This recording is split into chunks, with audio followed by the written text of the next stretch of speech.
Welcome to the Rim Break Rodeo. We hope this video helps. You start by making sure your Apple ID is active and your iPad is online. This allows Wallet to talk to your bank. Once done, open Settings and go to Wallet and Apple Pay, choose Add Card, then scan your card or type the numbers. After you add it, follow the bank's verification step, usually a code by SMS or a quick app confirmation.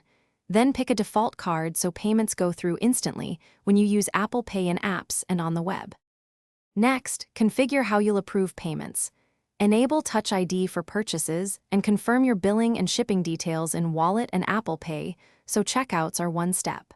When buying in apps or Safari, choose Apple Pay at checkout, check the amount and shipping, then authenticate with Touch ID to complete the purchase.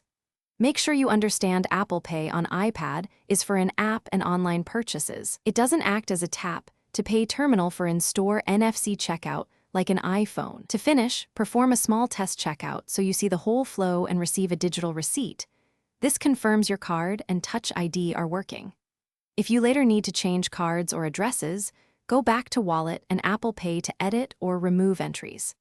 And if Apple Pay won't verify or Apple Pay is grayed out, restart your iPad, sign out and back into your Apple ID, install any iPad OS updates. And if that fails, call your bank. Often verification issues are bank side.